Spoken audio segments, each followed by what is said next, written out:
नमस्कार मेरे प्यारे बच्चों, स्वागत है आपका। मेरे प्यारे बच्चों, आज मैं आपके लिए जो क्वेश्चन लेके आया हूँ वो है फैराडे का नियम। जो फैराडे है उन्होंने विद्युत अपघटन के लिए दो नियम दिए थे। ठीक, तो पहले देखते हैं हम पहला नियम, फिर देखेंगे दूसरा नियम। ठीक है, पहला नियम क्या है कि जब किसी विद्युत अपघट्य पदार्थ किसी विद्युत अपघट्य यानी इस नियम के अनुसार किसी विद्युत अपघट्य पदार्थ कि किसी विद्युत अपघटन की क्रिया में जो पदार्थ की मात्रा है वो इलेक्ट्रोड पर मुक्त होती है। यानी पदार्थ की मुक्त हुई मात्रा और उस विलयन में प्रवाहित धारा आई, विद्युत धारा यानी कुल आवेश, ठीक है, कुल आवेश के समानुपाती होती है। ठीक है, दोबारा सुनिए। विद्युत अपघटन की क्रिया में, यानी ये नियम क्या कहता है, पहला नियम, कि जब विद्युत अपघटन की क्रिया में किसी पदार्थ की इलेक्ट्रोड पर मुक्त हुई मात्रा W जो ग्राम में होगी और उस विलयन में प्रवाहित कुल आवेश, ठीक है, कुल आवेश के समानुपाती होती है। ठीक है, तो देखते हैं मेरे प्यारे बच्चों, इस नियम के अनुसार विद्युत अपघटन की क्रिया में किसी इलेक्ट्रोड पर मुक्त हुए पदार्थ की मात्रा विलयन में प्रवाहित विद्युत धारा की मात्रा यानी कुल आवेश, ठीक है, के समानुपाती होती है। यानी विलयन में जो आपने जो धारा प्रवाहित की उस कुल आवेश के समानुपाती होती है। ठीक है, यानी फैराडे ने सबसे पहले दो नियम दिए। पहला नियम क्या कहता है कि विद्युत अपघटन की क्रिया में जब किसी पदार्थ की मुक्त हुई मात्रा, इलेक्ट्रोड पर जितनी मात्रा मुक्त होती है वह मात्रा उस विलयन में प्रवाहित धारा या के कुल आवेश के समानुपाती होती है। ठीक है, तो मान लीजिए, माना I एम्पियर की धारा t सेकंड तक प्रवाहित करने पर जो इलेक्ट्रोड है उस पर कैपिटल W ग्राम क्या मुक्त पदार्थ आपको प्राप्त होता है। तो फॉर्मूला क्या बनेगा, तब आप लिखेंगे, देखते हैं इधर, माना I एम्पियर धारा t सेकंड तक प्रवाहित करने पर इलेक्ट्रोड पर W ग्राम पदार्थ मुक्त होता है। यानी आपने क्या किया, I एम्पियर की धारा विद्युत अपघट्य में t सेकंड तक प्रवाहित की। t सेकंड तक प्रवाहित करने पर जो पदार्थ की मात्रा है वो W ग्राम इलेक्ट्रोड पर मुक्त होती है। तो फॉर्मूला क्या होगा, यानी पदार्थ की मात्रा W समानुपाती कुल आवेश क्या है, Q, और Q जब समानुपाती हटाएंगे तो एक नियतांक आएगा Z। ठीक, जहां Q बराबर IT है तो Q की जगह वैल्यू लगा देंगे तो Z W बराबर हो जाएगा ZIT। क्लियर है, जहां Z विलेय पदार्थ का विद्युत रासायनिक तुल्यांक है। ठीक है, विद्युत रासायनिक तुल्यांक है। एक बार दोबारा देखें, फैराडे ने दो नियम दिए। पहला नियम यानी प्रथम नियम, इस नियम के अनुसार विद्युत अपघटन की क्रिया में किसी इलेक्ट्रोड पर मुक्त हुए पदार्थ की मात्रा विलय में प्रवाहित विद्युत धारा की मात्रा यानी कुल आवेश के समानुपाती होती है।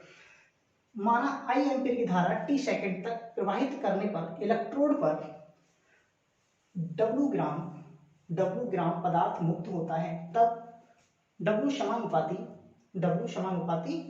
Q यानी कुल आवेश। समानुपाती हटाएंगे, एक नियतांक Z लगाएंगे और Q का मान क्या होता है, Q बराबर IT। तो W बराबर आएगा ZIT, जहां W क्या है, जहां Z क्या है, विलेय पदार्थ का विद्युत रासायनिक तुल्यांक। मुझे उम्मीद है कि आपको जो फैराडे का प्रथम नियम है वो समझ में आ गया है। अब देखेंगे हम फैराडे का द्वितीय नियम।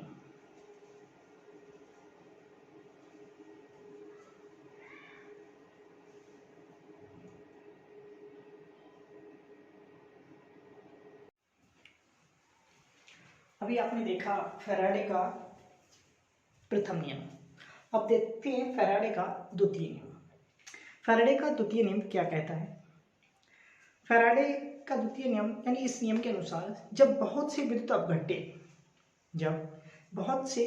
अपघट्य यानी विभिन्न है श्रेणी क्रम में जुड़े हों, श्रेणी से लगे हों लाइन से, और उनमें समान विद्युत धारा प्रवाहित की जाती है, तो जो इलेक्ट्रोडों पर पदार्थ की मात्राएं मुक्त होंगी या एकत्रित होंगी, वे जो है उन इलेक्ट्रोड रासायनिक तुल्यांक विभवों के समानुपाती होंगे। ठीक है, यानी जो रासायनिक तुल्यांक विभव होगा उनके क्या होगी, समानुपाती होंगे। देखते हैं मेरे प्यारे बच्चों क्वेश्चन की ओर। इस नियम के अनुसार जब श्रेणी क्रम में जुड़े विभिन्न विद्युत अपघट्यों के विलयनों में समान विद्युत धारा प्रवाहित की जाती है, तो इलेक्ट्रोड पर मुक्त पदार्थ की मात्राएं उनके रासायनिक तुल्यांक विभवों के समानुपाती होती हैं। ठीक है, यानी श्रेणी क्रम में जुड़े हुए हैं बहुत से विद्युत अपघट्य।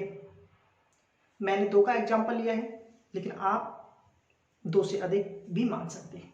ठीक है, अगर श्रेणी क्रम में जुड़े हैं और इनमें समान विद्युत धारा प्रवाहित की जाती है, तो जो इलेक्ट्रोडों पर पदार्थ की मात्रा मुक्त होगी वह इन के रासायनिक तुल्यांकों के विभवों के समानुपाती होगी। ठीक है, तो वही यहाँ पे आपको लिखा गया है, अर्थात W समानुपाती E क्या है, रासायनिक तुल्यांक विभव। ठीक है, माना श्रेणी क्रम में 2 विद्युत अपघट्यों में श्रेणी क्रम में जुड़े हुए हैं। ठीक है, माना श्रेणी क्रम में जुड़े 2 विद्युत अपघट्यों में समान विद्युत धारा प्रवाहित करने पर इलेक्ट्रोड पर मुक्त पदार्थ की मात्राएं W1 व W2 हैं। यानी इलेक्ट्रोडों पर जो पदार्थ की मात्राएं मुक्त हुई, ठीक है, इलेक्ट्रोडों पर जो पदार्थ की मात्राएं मुक्त हुई वे W1 व W2 हैं, तथा उनके रासायनिक तुल्यांक विभव V1 व V2 हो, तो पहला समीकरण ये बनेगा, सॉरी यहाँ ई आएगा। ठीक है, यानी W1 इसका हो गया, W2 इसके हो गया। ठीक है, ये 2 समीकरण बना दें और हमने कह दिया इन दोनों समीकरण से ये। ठीक है, यानी समानुपाती जब चिन्ह हटाएंगे तो एक नेतांक आएगा, लेकिन नेतांक दोनों में समान आएगा, तो नेतांक से नेतांक कट जाएगा। ठीक है, मेरे प्यारे बच्चों इतनी बात समझ में आ गई। अगर मान लीजिए यहाँ पे मैं विद्युत अपघट्य 2 की अपेक्षा 3 ले लेता, तो यहाँ आपको क्या करना होता, W3 लेते आप। सही है, यानी यहाँ क्या आ जाता, W3 आ जाता, समानुपाती E3। तो यहाँ पे क्या होता, यहाँ पर आपका W3/E3 आता। समझ आया? मैं और भी ले सकता हूँ और यहाँ भी और भी ले सकता हूँ। समझ में आ गया? यानी जैसे जैसे यहाँ संख्या बढ़ाओगे इधर भी संख्याएं बढ़ती जाएंगी। यानी विद्युत अपघट्य कितने हैं, अनगिनत हैं, जिनकी कोई गिनती नहीं, विभिन्न है। कैसे हैं, विभिन्न। ठीक है, एक बार दोबारा सुनते फिर। द्वितीय नियम किसका, फैराडे का। इस नियम के अनुसार जब श्रेणी क्रम में जुड़े विभिन्न विद्युत अपघट्यों के विलयनों में समान धारा प्रवाहित की जाती है, तो इलेक्ट्रोड पर मुक्त पदार्थ की मात्राएं उनके रासायनिक तुल्यांक विभवों के समानुपाती होती है, अर्थात W समानुपाती E। माना श्रेणी क्रम में जुड़े 2 विद्युत अपघट्यों में समान विद्युत धारा प्रवाहित करने पर इलेक्ट्रोडों पर मुक्त पदार्थ की मात्राएं W1 व W2 हैं, तथा उनके रासायनिक तुल्यांक विभव E1 व E2 हैं। तो पहला ये समीकरण बनेगा, दूसरा ये बनेगा। ठीक है, अगर और भी होते, मान लीजिए 3 पदार्थ होते तो 3 बनता। हमने यहाँ पे 2 लिए हैं तो 2 ही पदार्थ लिखे। समझ आ गया? लेकिन मुझे उम्मीद है अगर 2 से अधिक होंगे तब भी आप कर लेंगे। ये समीकरण बनाने के बाद जब आप समानुपाती हटाओगे तो यहाँ भी समानुपाती सेम आएगा, यहाँ भी सेम आएगा। सेम होने की वजह से वो कट जाएगा, तो दोनों समीकरण 1 और 2 को मिलाकर ये आएगा। ठीक है, इतनी बात समझ में आ गई। मुझे उम्मीद है आपको जो फैराडे का द्वितीय नियम है वो अच्छी तरीके से समझ में आ गया है। तो बाकी मिलते हैं अगली वीडियो में अगले क्वेश्चन के साथ।